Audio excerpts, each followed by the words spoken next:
Okay, so last time we were talking about we discussed 4 P's of marketing. We also discussed marketing research. So in marketing research, we had primary data and secondary data with us. Okay, so next thing which we need to discuss in marketing chapter is the situation analysis. In situation analysis, I told you there are two type of goals: short-term goals and long-term goals. Short-term goals were those goals which are less than 1 year.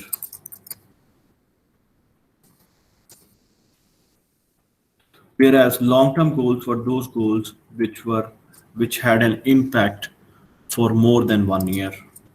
So we call them long-term goals. So every business will have long-term goals. They will also have short-term goals.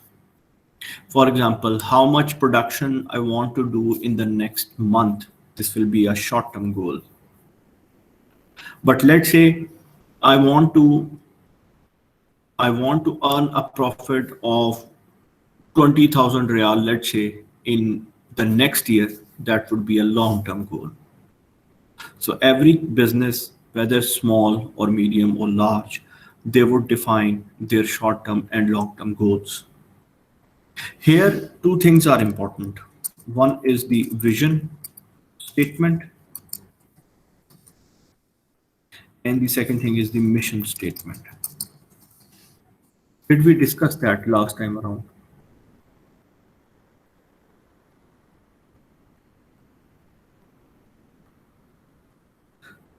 Did we discuss vision and mission statement last time around?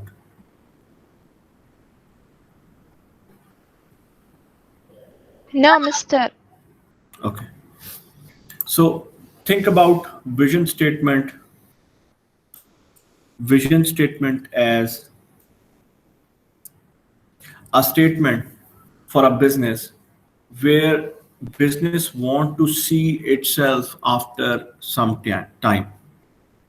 So it is like a goal which a business want to achieve in future.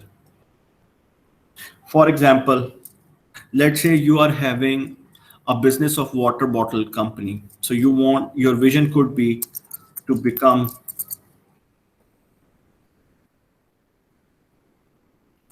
to be in top 5 water bottle companies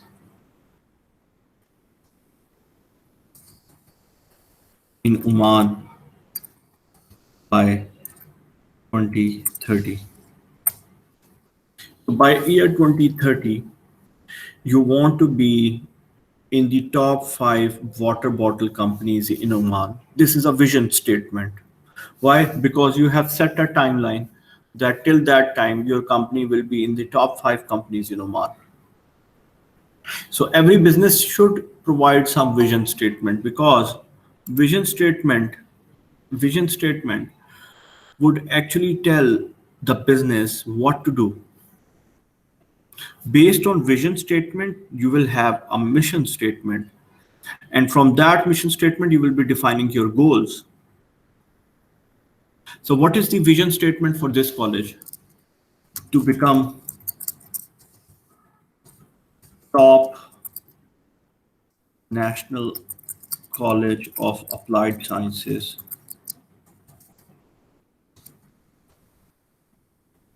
in Oman. This is okay, right? To become a top national college in Oman, top national college of applied sciences in Oman. What does it mean? It means the day will come, this college will be number 1 in College of Applied Sciences. That is the vision of the college, which is okay. Sometimes you don't have to give the year with it. You don't have to give the year. So you can, because still there is a deadline. There is a milestone to be achieved. The milestone is to become, the day will come when College of Applied Sciences Sur will be the top national college of applied sciences in Oman. So when your vision is achieved, then you have to set another vision. For example, for Sultan Qaboos University, the vision is, let's say, we define a vision for Sultan Qaboos University to be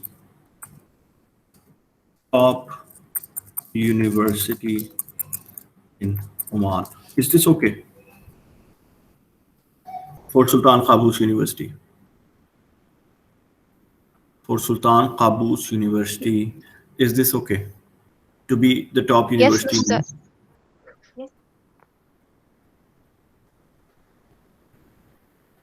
What about others?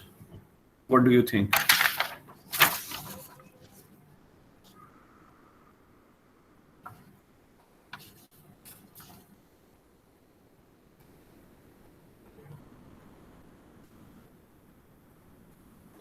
Yes, Mr. Yes, Mr. Yes.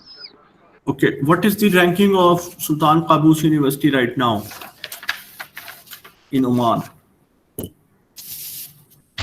Which is the, Mr. It is already in the top, I think. it's already in the top, so then this vision is not okay, right? Vision means something Yeah. for future. Always remember, vision is something for future, not which you have achieved or which is very easy to achieve. But So Mr. yes, The vision, if the Sultan Qaboos University, if they want to be top in international level. yeah, so that should be some vision. But here I'm saying to be top university in Oman. That means number one in Oman. That they are already number one in Oman. So why they will put this vision? Yes, to say that to become top university in Asia, let's say. Is this okay for Sultan Qaboos University? Yes, Mr. Yes. This is okay.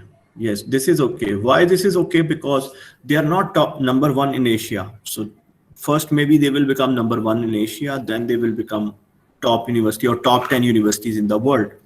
So vision is something which should be in future, which you haven't achieved yet.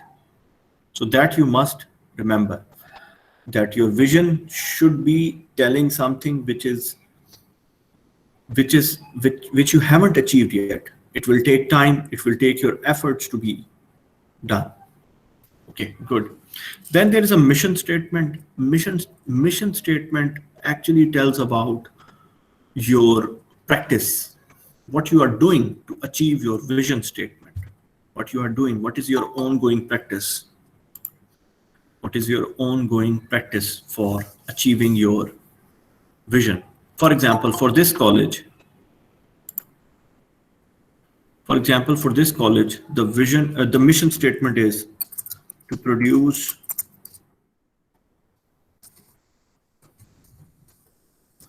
professionals who have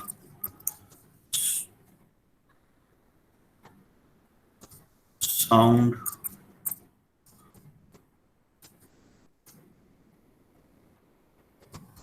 knowledge, skills,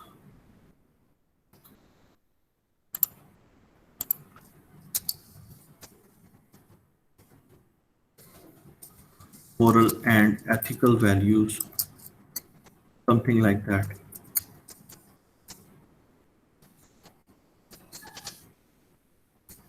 So for College of Applied Sciences, the mission statement is to produce professionals who have sound knowledge, skills, moral and ethical values, something like that. So they will produce, they will teach students, and they will provide them with knowledge, they will teach them with skills, they will provide them with moral and ethical values. Okay, something like that. It's more than that, but I'm just putting up the small statement.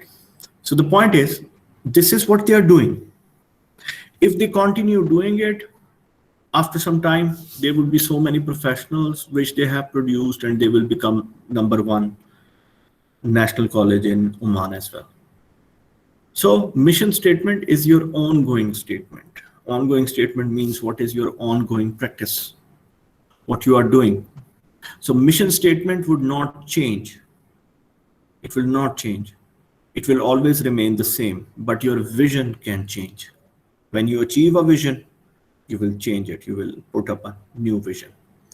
In many businesses, in our college as well, if you see the statement, you will see the mission statement first and then vision statement. I'm not going into the debate. In many countries, businesses will put mission statement first and then vision statement. In some countries, they will put vision statement first and then mission statement. It doesn't matter. It doesn't matter. You should know the difference between vision and mission statement. Okay. Now, the next thing is the SWOT and PEST analysis. You can see it on the slides as well. So let me discuss SWOT analysis. SWOT, S means strength,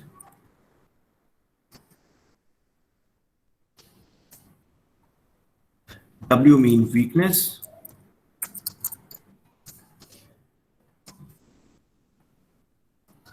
O means opportunities,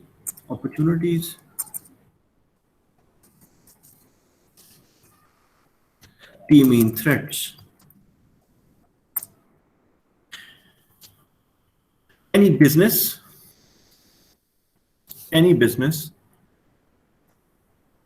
after some time, when they are doing business for some period of time, after that, they will do SWOT analysis. SWOT analysis means they need to determine their strengths and weaknesses, and they also need to determine opportunities and threats. Remember, strength and weaknesses are internal. That means it is inside your business, whereas opportunities and threats are from outside, external. So two of these factors, strength and weaknesses, they are inside your business. You will develop them with the passage of time. Whereas opportunities and threats are from the environment. They are from your competitors. Okay. What is take this college as an example, College of Applied Sciences, so as an example, and let us discuss the SWOT analysis for this college. Let us do the SWOT analysis. So what would be the strength of this college? The strengths could be better students, okay, better infrastructure. Infrastructure means you will have all the facilities available in the campus.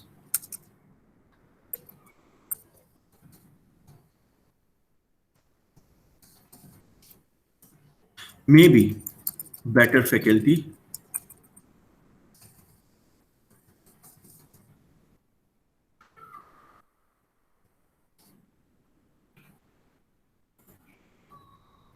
Better faculty. And I can say ABD. No other college has applied biotechnology department.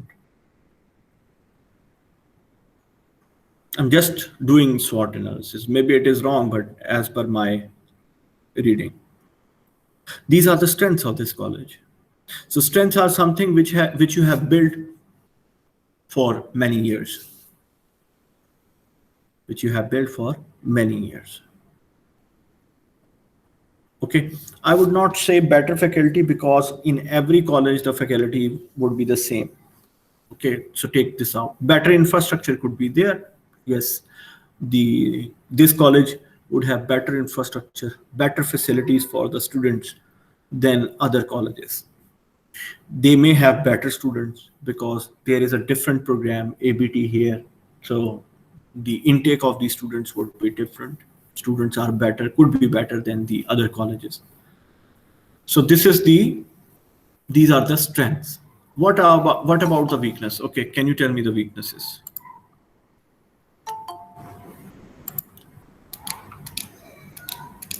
Think about the weaknesses which are inside the college, which the college should improve.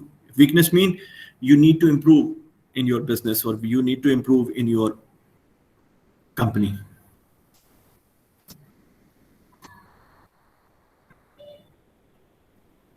Yes, what do you think?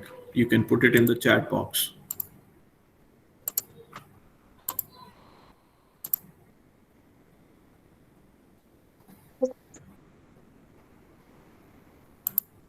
Collect to community.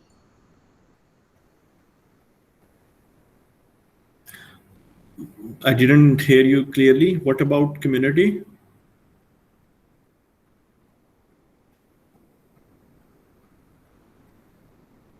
You can say it again, Ghadir Saif.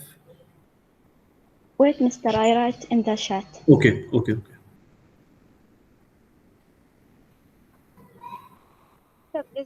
Question.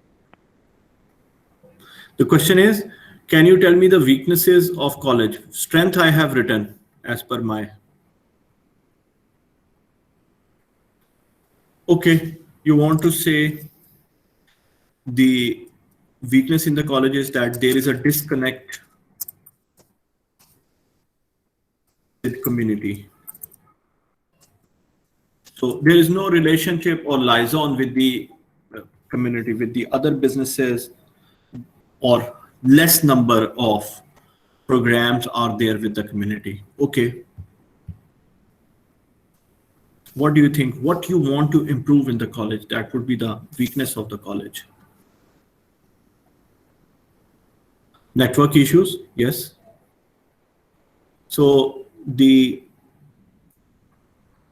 you want to improve the network issues. Okay, you want to improve. There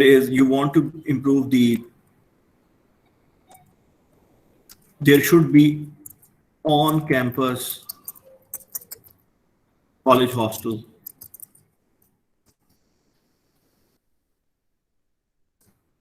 Okay, there is a technology gap. So that means college is not using the technology according to the needs of the students.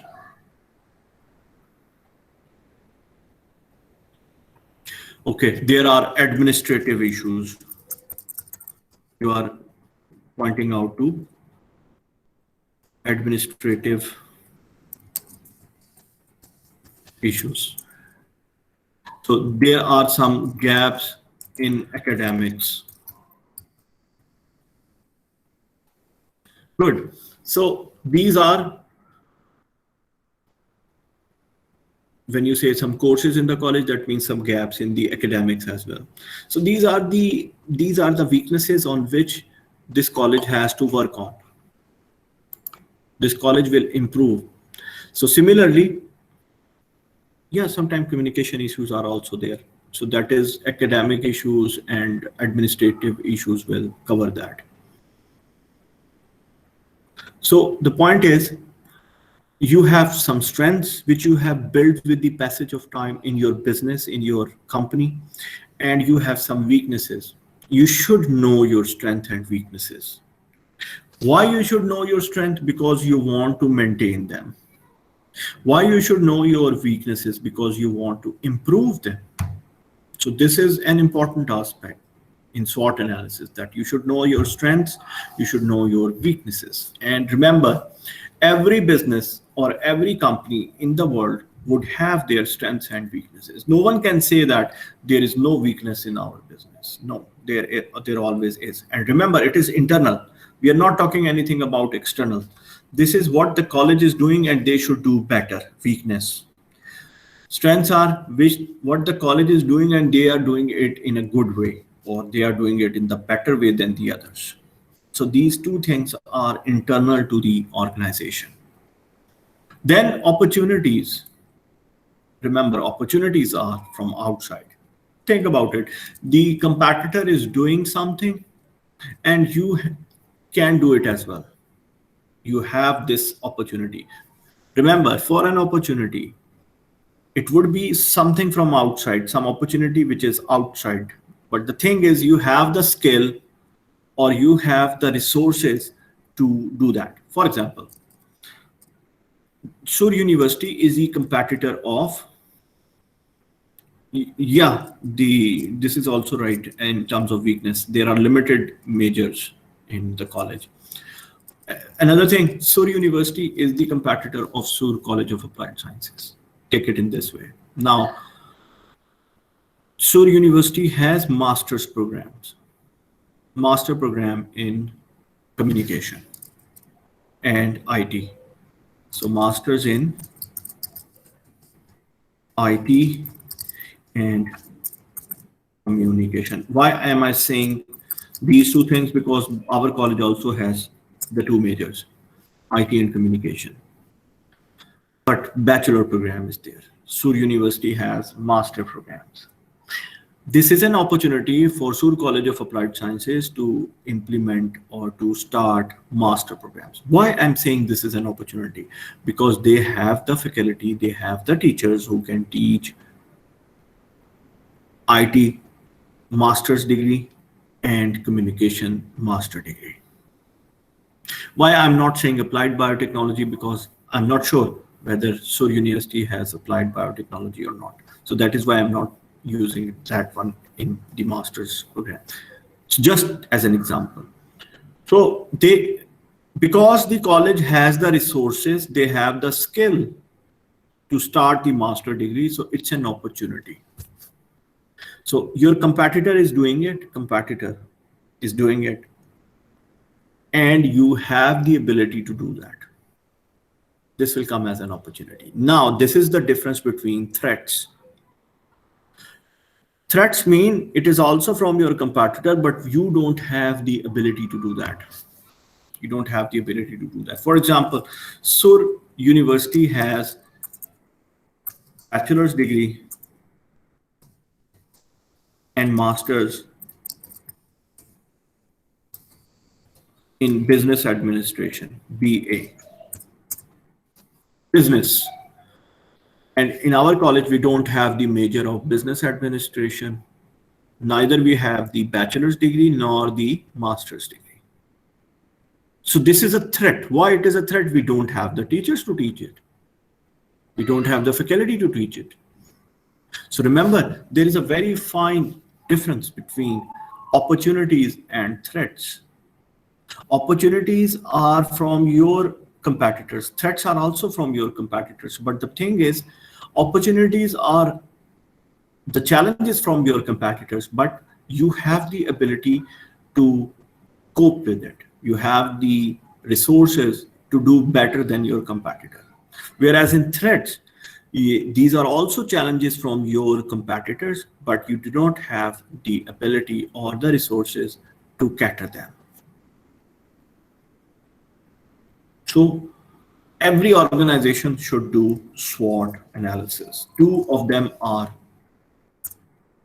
inside the company and two of them are outside the company. Is this clear? What is SWOT analysis?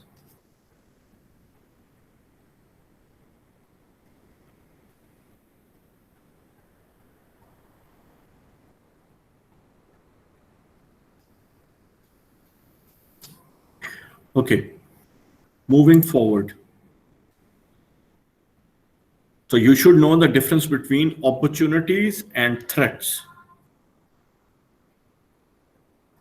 Now there is another analysis given in your I ask you a question. You are writing a business plan for this course as the end uh, assignment or the project of your degree of your course, or you are writing a business plan for, you will give it to Al Sharaka or Al Rafat company or to some bank to get the loan. Can you write SWOT analysis in your business plan? Think about it. Is it possible to write a SWOT analysis for a business plan? The business which you will start after some period of time. You haven't started it yet. You will take the money. No, Mr. No. Why you cannot write SWOT analysis? Why you cannot write this SWOT analysis? I agree with you. You cannot write SWOT analysis. You cannot. We haven't started, so we don't know what are the, okay, we know the opportunities and threats maybe, but we don't know the strength and weaknesses. I told you, strengths are internal to the business. Weaknesses are internal to the business. And you will come to know about this when you have started your business. After some time, maybe 2 years, 3 years, then you will know what are my strengths, what are my weaknesses.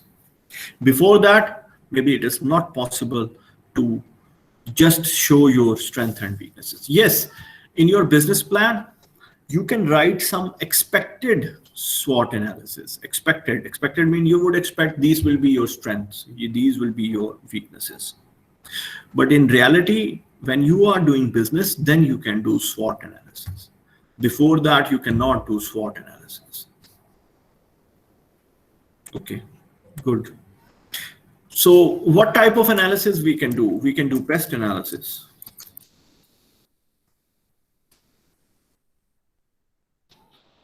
Pest analysis is totally from outside. There is nothing inside.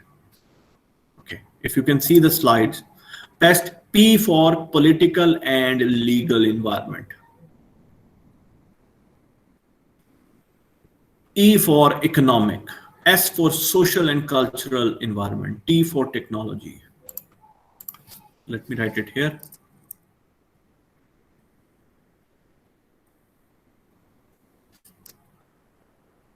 Pest analysis is for outside, means from your competitors' companies, not the climate. It means it is for the, all the 4 factors are from outside. Pest, P for political or legal.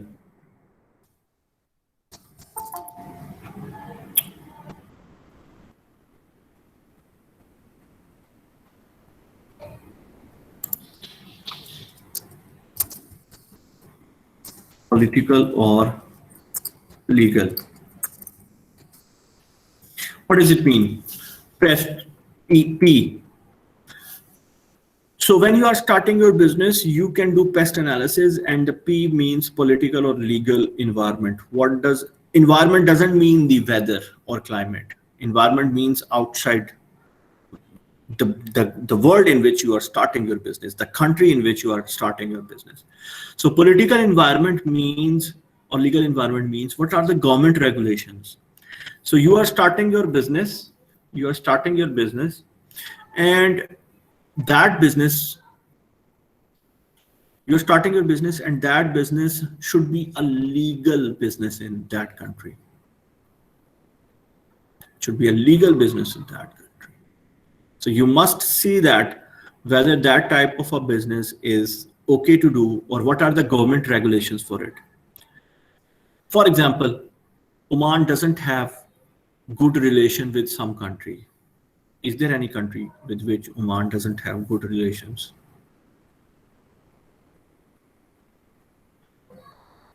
No, Mr. There is no country.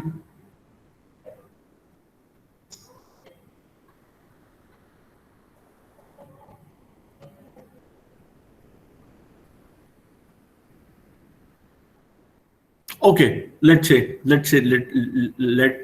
it in that way. There is some country where you think, okay, there is no country with which one doesn't have good relations. Okay, think about some other country. Think about my country, Pakistan. Let's say I'm going to start a business.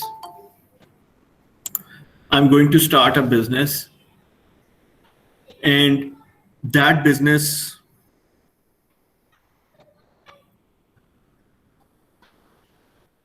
just a second.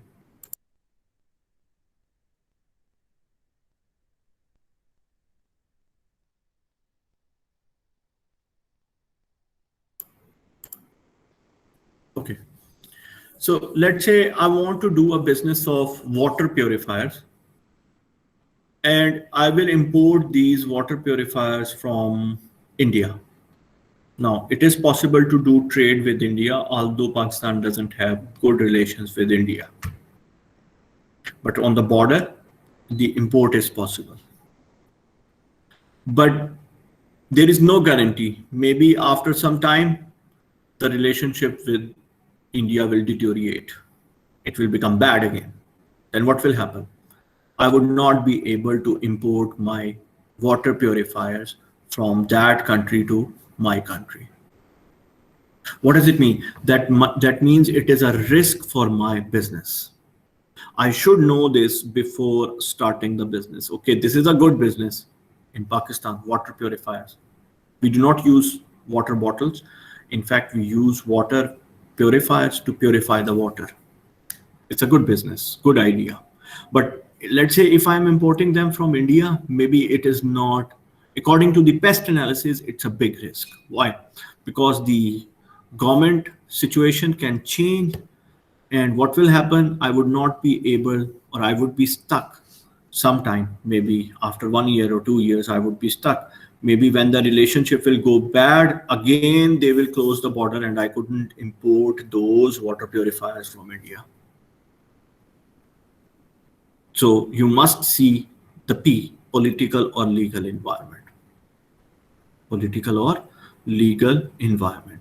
So you must see the business which you are starting, what are the government regulations for it? Does the government allow to make that type of a product, or does the government allow you to take from some other country that product? Okay. E for economic environment. In pest, E means economic.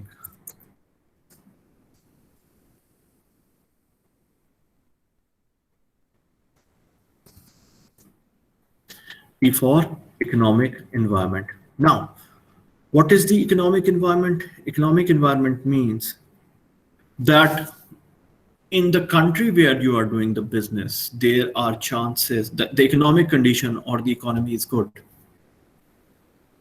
The place where you are doing the business, the place has a good economy. That means people have money in their pocket. They can buy different type of products.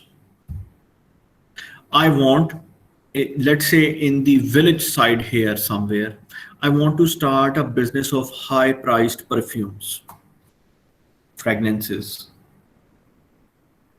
The idea is good, but the economic condition there is not good. Maybe I will not find the customers for my perfumes in that area. Why? Because the economic condition is not that. It is much better if I could start that business in some big city, not in a small city, where I will not find more customers for that type of high priced perfumes or fragrances.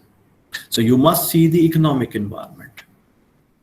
You must see the economic environment before starting your business. That is the reason in poor countries, there are less new startups because the economic condition is not that great. So this is economic environment. You need to see the economic environment. What are the risks of economic environment? Then S, social and cultural, social impact, I would say, or social environment. Now, social environment is also very important. What does it mean? It means you have to see the social impact of your product. We talked about it before as well. Social impact means you need to become social entrepreneurs. Social entrepreneurs mean you should take care of the society. You should take care of the people working for you. You should see the effect of your product on the people. For example, you are starting a gaming zone in the Sharia region near the houses where many people are living, and you have taken a permission from the government that your shop will close at 12 o'clock at night. This is legal. Politically, P is okay. E is also okay. Many young people will come there, they can pay money and they can play games.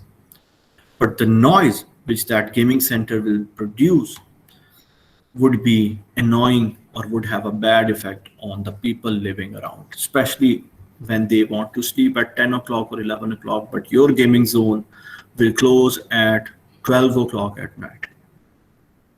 So the social impact is not good. You need to see the social impact as well. Your product should be according to the culture of that country. Should be according to the culture of that country.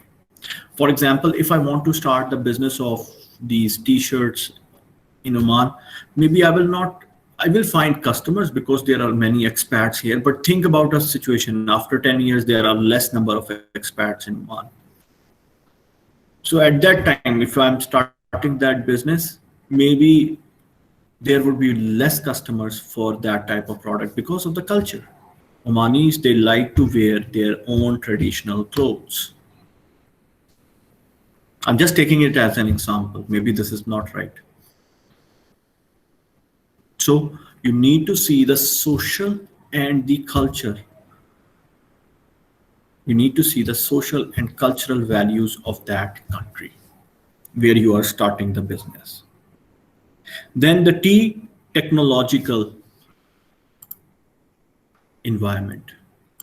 You need to see the technology.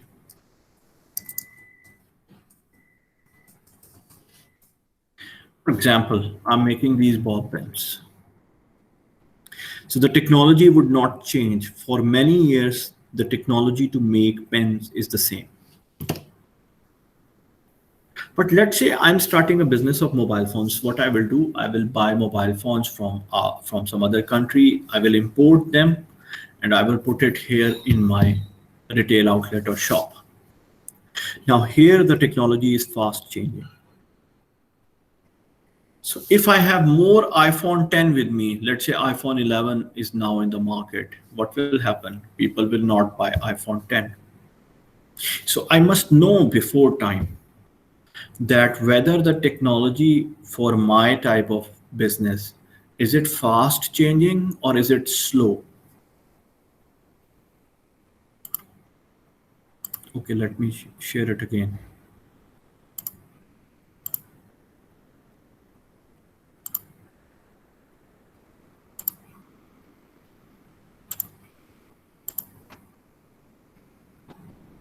Okay.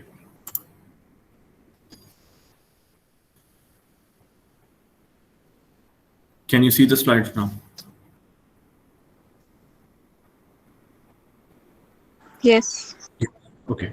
So the technology is an important aspect. You should know for your type of business, the technology is changing quickly or not. And also remember, if your competitor has better technology than you, then you should change your technology. Let's say you are doing a business of water bottles and there were machines which could make 100, which could fill 100 bottles in 1 hour. Now your competitor or some other company like Al-An or Oasis, they came up with a new machines which can produce 150 bottles in 1 hour. Now, in order to compete with that, you need to change the technology. You need to change your machines. Otherwise, you will not be able to survive. They will make more water bottles. They will put more water bottles in the market. and your water bottles will be less. I told you, water bottle, low involvement product, low involvement product, and low involvement product availability, place strategy is very important. So there more bottles will be there in the shops. Ultimately, your business will be gone. Their cost will be less as well. So maybe after some time, they can use price strategy because they are producing more bottles in the same time than you. So their cost will go down. This is a rule of productions. So you need to see the technology. So pest analysis is more appropriate in a business plan. But it's up to you. You can write SWOT analysis or pest analysis or both for your final business plan. I will give you the template, but I'm just telling you that pest analysis, when you are starting a business, pest analysis is more appropriate than SWOT analysis. Okay. Now there is another important thing, which is industry research. Mr. Yes. Mr. Shayma sent me a message and she said she can't enter that class. She have maybe issue in her network. She tried lots. She can't join us. Ask her to join again. Now it would be able to join. Okay, Mr. Okay, so we know about customer research or market research. This is about customers, what are the needs and wants of the customer. Through a survey, you will find that, right? So it could be a primary data or it could be a secondary data.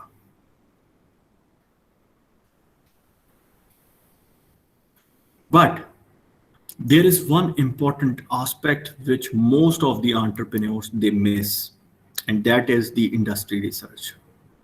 Now, what is an industry research? Industry research is about the competitors' businesses who are doing business like your product. For example, let me take an example of cars. So the market research says that Oman is a big market for cars. That means if I start a business of cars in Oman, it would be a great business. This is my marketing research. Because this is about customers. This is about customers, marketing research. So based on the report, or maybe in the newspaper, I found that information that every year more people are buying cars in Oman. So it's a good idea to start a business of importing cars. But with this, I also have to see the industry research. I also have to see the competitors who are doing the same business. So there is market research. Again, the other thing which I need to see is the industry research. Let's say the industry research says 70% of customers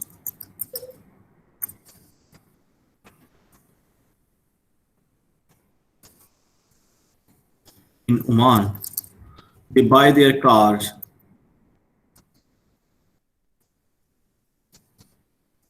from, let's say, one company of Saud Bhawan. Let's say. That means the biggest competitor in this is Saud Bhawan. I'm just assuming, or Suhail Bhawan, whatever is that company. Is it a good industry research for you? No, it is showing a big challenge. Because when you will start a business, there will be only 30% customers from which you can get some share. Other 70%, they will always buy from Saud Bhawan.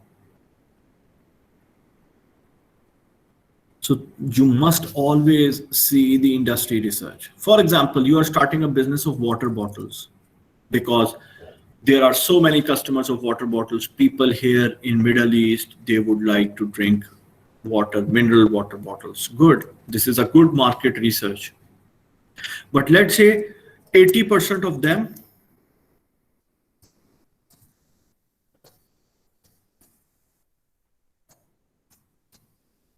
by Oasis Water.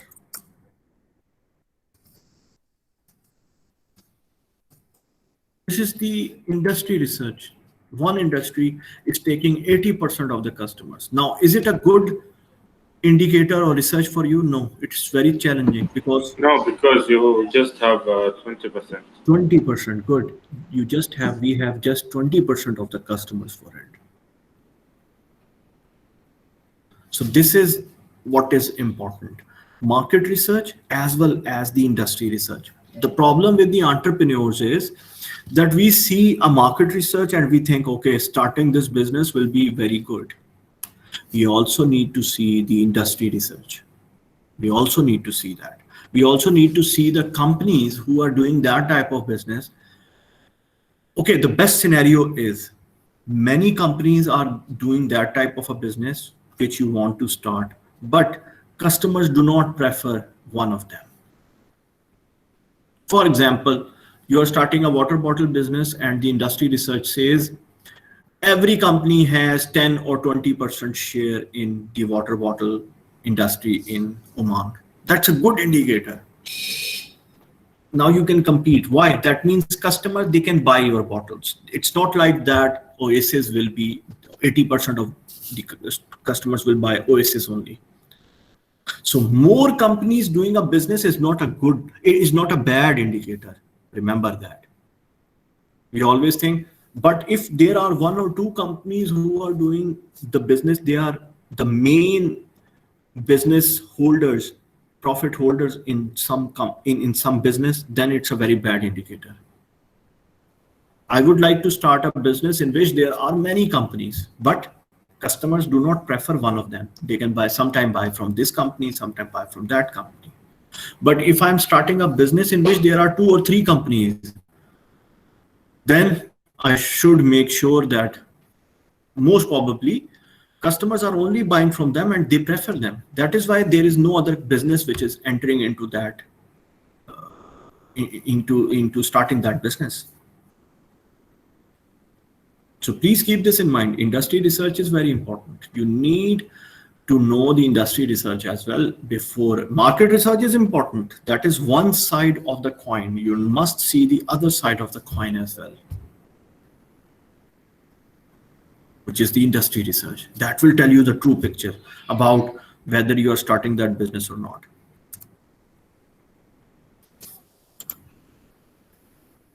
Same for industry research. What type of sources you can use? You can do interviews, you can have observation, like you can do track some business. I want to start a business of water bottles. Maybe I will see the website or I will track the Align company, where they are putting their products in different shops, how they are using their distribution, what is their promotion strategy. So I will track them myself. This is also there. Use some statistical data on the website of these companies. You can see how many bottles they have produced in one day or in 1 month, what was their profit. Then books and articles are also there. The websites are also there. Or Chamber of Commerce. Oman Chamber of Commerce can provide information about different businesses as well. Okay, there is one more thing which we need to discuss, one or two more things. Okay, this is just for your understanding. Customer decision-making model. How do we make decision as a customer? First of all, we create awareness. Awareness means, if I could remember, when I used my first mobile phone, it was with buttons. You cannot see videos on that one. It was only for listening. There was a torch inside maybe, and maybe a music, radio. If I don't know if any one of you is old enough to know that. Anyway, so when the technology came, mobile phone technology, the customers, they got awareness about it. This is the first thing for everything. Same is the case with your computers. The PCs were, I could remember, you would buy a computer which would have 20 GB hard drive, and people would say 20 GB is a big hard drive. 20 GB data can be stored into it. So customers, they get awareness. That means so many options, but not so many options. First of all, they know what can be done with that product. This is awareness. When they get awareness, they will search information. Searching information means they will try to evaluate from other companies as well. When you know the functionality of the product, then you will try to find, okay, this is with button. Is there any other mobile phone which is without buttons? This is how companies, they change their product. This is how technology changed. In mobile phones, laptops or computers, technology changed quickly. Customers got more awareness, they got more information. And then they selected their decision. So they had many options on the basis of information. Okay, you can have Android based mobile phone, you can have Mac based iPhones, you can have simple mobile phones as well. Now customers, they have information with them. First, they made themselves aware, because when you used your first mobile phone, what was your requirement? You could just listen to the calls, or you can make calls. But now you have many requirements. Now, if I ask you, if you are going to buy a mobile phone, what will you ask? You will say, we should have a big, it should have maybe 40-50 megapixel camera. It should have a lot of memory, maybe 128 GB data inside the mobile phone, and I can make movies with that. I can use it like a computer. So you would tell me so many requirements. Why? Because now as a customer, you are aware of this product. Same is the case with your cars or with your mobile phones, laptops, computers. You have become more aware as a customer. Now you can evaluate the alternatives. Alternatives mean now there are different type of companies making mobile phones or laptops. You can evaluate them. This one is better for you. This one is not good for you. This one is according to your requirement. This is not according to your requirement. What is that? Customers, they filter the information. Filter means they get a lot of information. Okay, this type of features can be there in this product. Then they filter it. What I want. Then according to that, you will decide your purchase.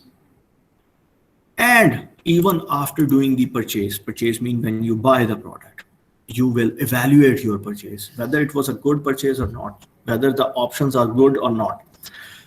Why? This is important. Companies, they don't want you to buy. Remember, they want you to rebuy. That means purchase, next time again purchase from them. This is what they want. They don't want you to buy just one time. No business wants this to be done to them. They want you to buy from them again and again.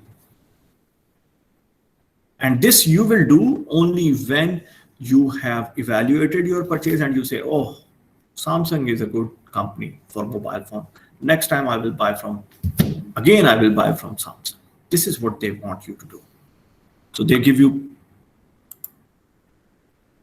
so you evaluate your purchase and you buy it. So you can see the funnel on these slides. Funnel means lot of information, then it becomes small, and your decision is based on some specific information. So that is why this pyramid is inverted. This is a pyramid, so inverted. That means lot of information, then you have lot of information with you, but when you are purchasing something, you use only specific information which you want in that product.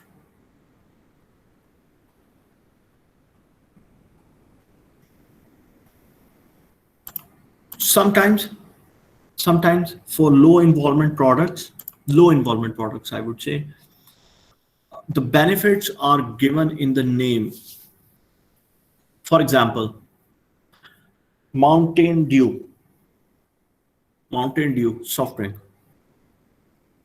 Even if you see their ad or even what the name suggests, this is not for weak-hearted people. This is for the people who are very strong.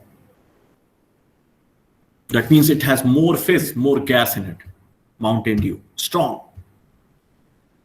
Close Up, toothpaste. Close Up means you would have a breath which is more fresh.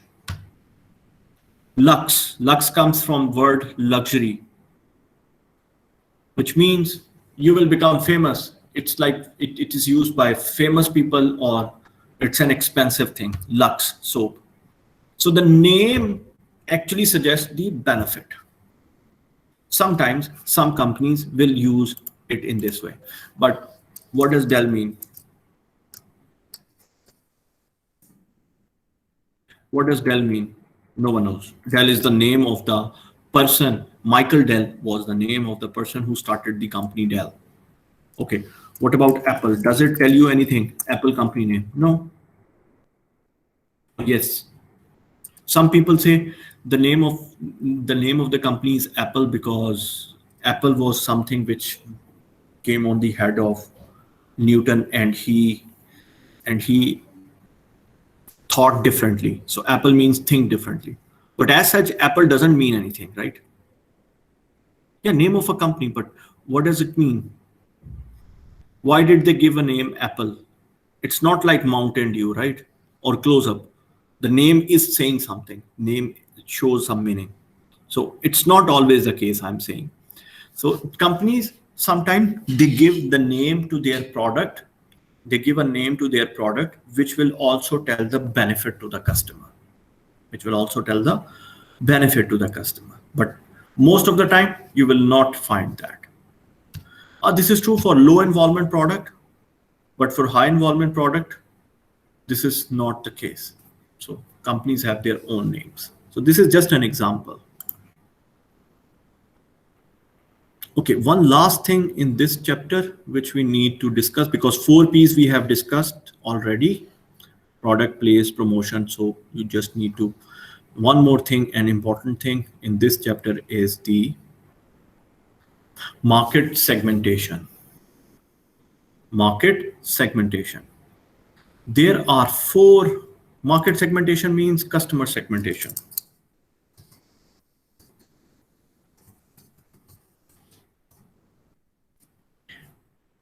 For your product, you should know the customer segment who will buy that product. So there are 4 general categories for it. 4 general categories. So market segmentation is actually dividing the customers into different groups. We also call them clusters. What does it mean? One cluster would have same needs. The other cluster, they will have same needs. But one cluster will be different from the other cluster. So you must know which cluster will be buying your need. And of course, that target cluster or segment of customers should be big enough. You want many people to buy your product. Your product should not be only for some people. Let me give you an example that will clarify you. The first segmentation method is geographic.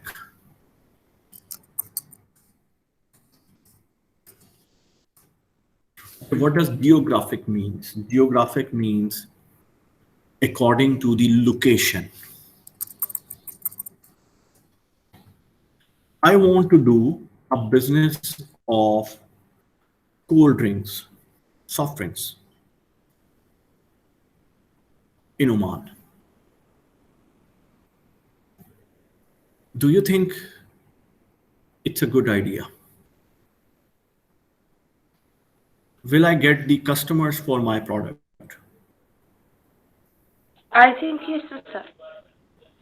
Soft drink like what? Soft drinks like some new cola drinks, some new juices, as well. And I think people will buy it. Yes, people will buy it. Why? But Mister, you have to select a very suitable location.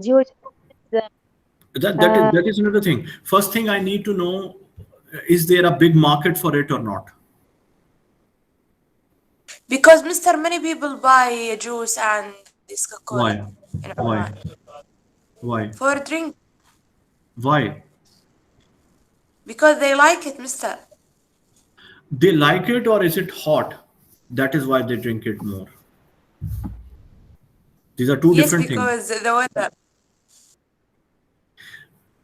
These are two different things, remember. One thing is your habit. You like to do that. This is your behavior.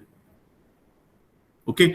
My behavior is, someone behavior is that they want to do exercise. They want to become fit. This is behavior. But when I go outside, I have to go outside on a car. Why? Because it's normally very hot. I cannot walk by myself. So this is because of the location, geographics.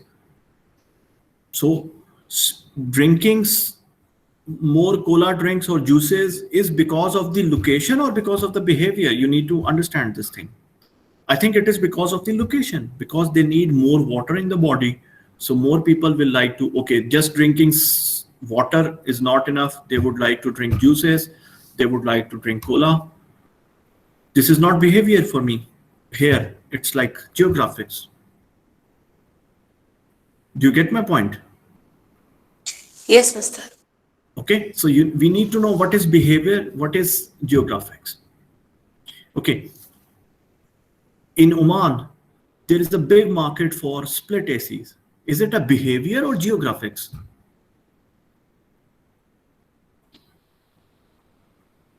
Why you put so many ACs? What, Mr. AC, split AC. Because Geographics. geographic, Mr. Geographics. It's not the behavior. If Oman becomes a mild country where the environment is not that hot, you will not use AC. You will use AC less. But now where even I'm sitting in my room with AC on, why? Because it's hot. So this is not my behavior. I don't like AC, but when it is hot, you have to use it. This is geographics. So sometimes your products is according to the geographics of that country. Then you will get more cluster, that big cluster or the big segment of market. So you must know whether your product is according to the geographics or not. Even I would say in Oman, cars are sold. One of the reason is the geographics as well. Because we cannot buy bicycles here because it's hot. If everyone is using bicycle, maybe it's tough, right? Okay, then the second one is demographics. Your product could be according to the demographics of that country. You need to know what is demographics. Demographics mean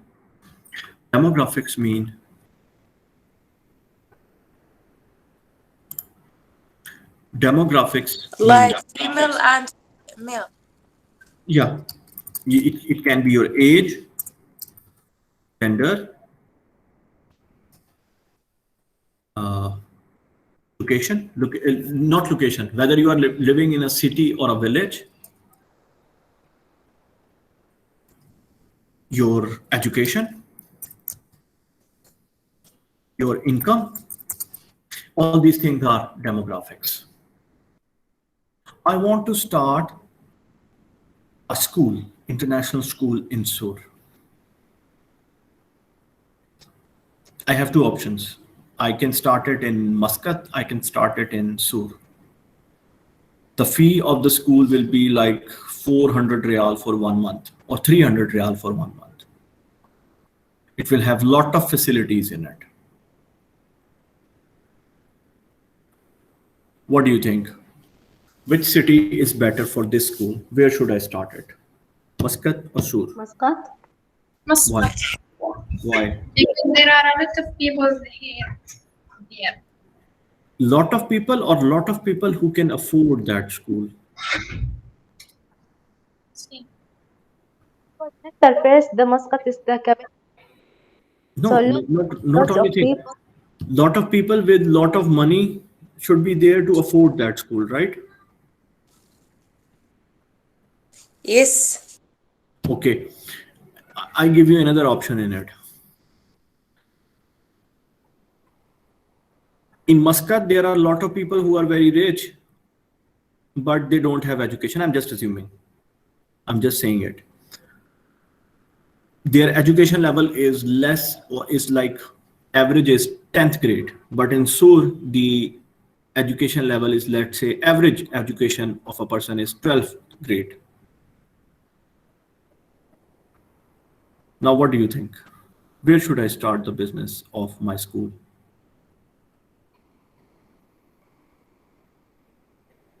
Now it's complicated, right?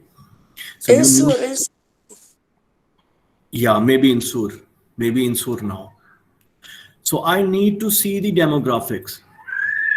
I need to see the demographics for some type of product, for some type of businesses. I need to see maybe the income, maybe the education level, maybe the how many kids are there, gender or age. For that thing, I need to see the demographics. For example, if I'm starting a business of a school, or if I'm starting a gaming zone, even entertainment center, then even I have to see the demographics. That whether I will find the people in that age group, or there are more young people who are more educated, or they have more income. What is the criteria? You need to know that.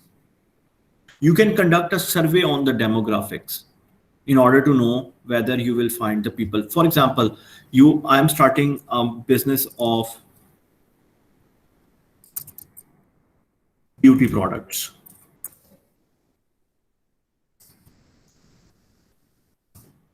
Now tell me, is it geographics or is it demographics which I have to look at?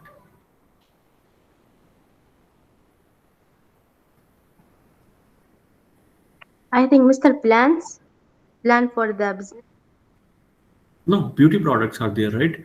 So beauty products mean these will be beauty products mainly for ladies, mainly for girls, like makeup things or skin products. Demographic. Demographics. I need to have more in that city where I'm starting. In that place, there should be more females, right? Yes. And the age group should be on the lower side. Age group means more young ladies would be there in that city than old ladies. Maybe old ladies, they don't want to do makeup, or they don't want to use beauty products. So demographics could be one thing. And there can be another thing, which is the behavior. Behavior segmentation. Another thing which I have to see in that city, not only the demographics, I also have to see the behavior. Whether there is a behavior of the females in that city to use beauty products. In India, even in the villages, there are ladies, they don't have money, but they like to do makeup. And whenever they get some money, they will try to buy beauty products. Behavior rather than demographics. So both things are, I would say both things are there for beauty products. You need to see the demographics. You need to see the age. There should be more young girls or young ladies. You need to see the gender, that in that city, there should be a lot of females so that they can buy your product. At the same time, you need to see the behavior. Maybe those ladies, they don't want to buy. It's not their behavior. Behavior means they like or dislike that product. So sometimes for your product, you can have both two types of segmentations involved in it. In this case, beauty products, demographics, as well as behavioral segmentation, both are applicable.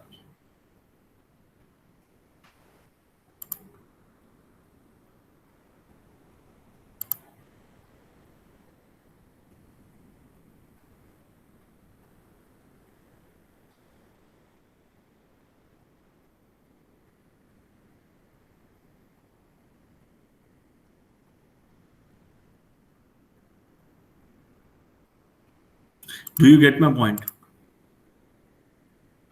Yes, Mr. Screen became black again. Okay, let me check why.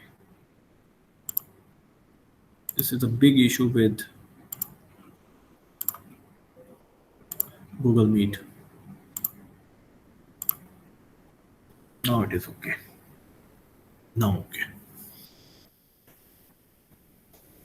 Okay, so the last demographic, last segmentation is psychographics.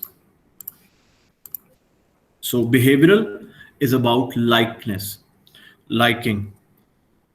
There are many people in Oman, let's say, there are many people in Muscat who like to do exercise. This is a behavior. There are many people in Sur who do not want to go to gyms. No, I would not say that. There are many gyms here. That means, of course, there are many ladies and men. They want to go to gyms for exercise. So gyms is a good business based on behavior of the people here. Based on the behavior of the people. Psychographics.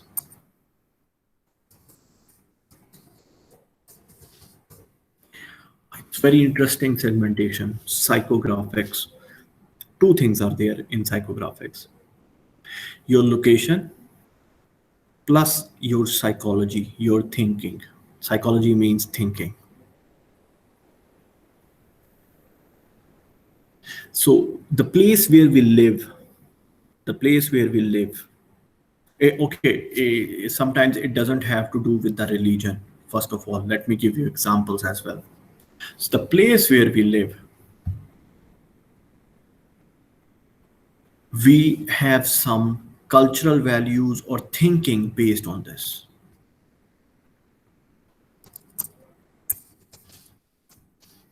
Horse. Can we eat horse meat?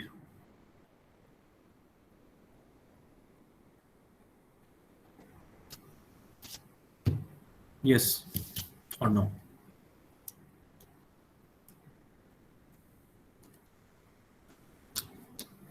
I'm asking you a question that can we eat horse meat? No.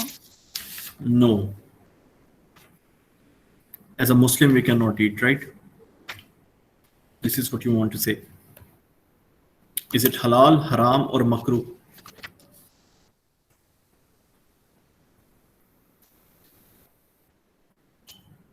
Haram, Mr. Haram, Mr.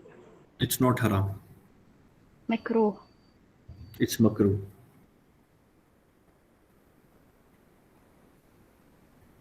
Why we do not eat, or why it was prohibited to eat horse meat? Because horse was used for riding in different wars as well.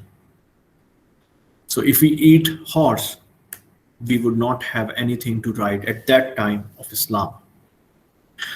That means if in some country, in some Muslim country, horse are in abundant, like sheeps or goats, then they will eat horse. I'm not assuming it. There is a country named Kazakhstan. They have a lot of horses and it's a Muslim country, and the ulama there, they have given a fatwa that they can eat horse meat, and horse meat is the favorite dish of those people. You can search it on the internet.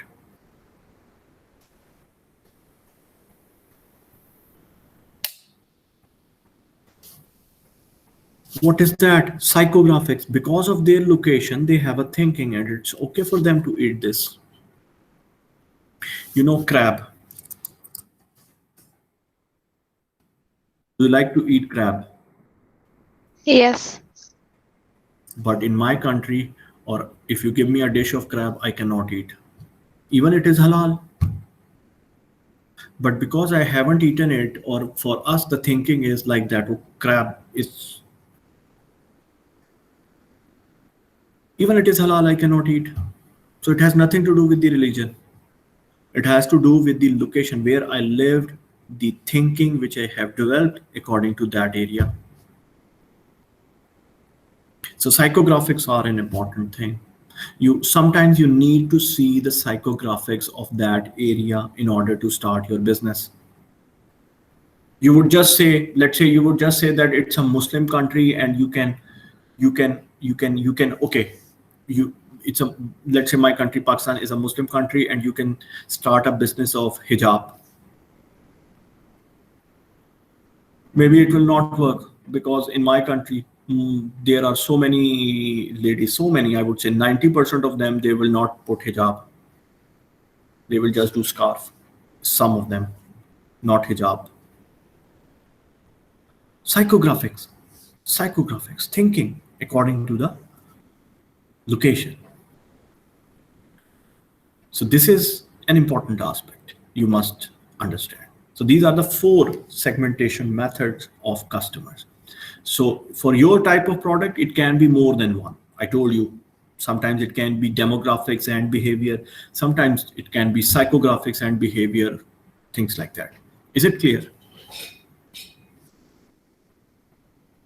Or do you have any question? Here, Mr. Okay. Is there anything else? Okay, there is product life cycle. I will quickly go through it. You can see it on your screen. Remember, when the product is introduced into the market, your product, any product, it will first grow. Introduced, it will first grow. Grow means more customers will buy it. The line going up means more customers are buying it. Then a time will come, it will become mature. And then after some time, customers will stop buying it and it will go down. Our low involvement products are stuck at this stage, maturity. Whereas high involvement products like mobile phones, they will quickly grow, quickly mature. Mature means now customers, they will no more buy it and they will quickly decline and finish from the market. Now the new model will come. So the introduction, growth, maturity, and decline. But for low involvement products like pens, like sugar, like flour, like medicines, they are stuck at the maturity, 3rd stage maturity, like cold drinks, Pepsi, Coke, they are stuck. That how many customers they are buying it, they are still buying it. And they will not come down. So they are stuck at the maturity stage, that you must know. But for high involvement products, because the new model will come, new model of mobile phone or laptop or AC or car will come. So the thing is, it will become mature and it will quickly decline. So there are 4 stages of a product life cycle. Introduction, that means when it is launched in the market. Growth, when customers, they know about it and they are buying it more, the growth stage. Then maturity. Maturity means now no more customers are buying it. The customers which are already buying it, they are only buying it. And then decline. But low involvement products, they will be stuck for maturity stage for many years, 20, 30, 40 years. Pepsi on maturity stage for maybe 40 years now. So this is all for chapter 3. In the next class, inshallah, we will start financial statements. I will end the class here.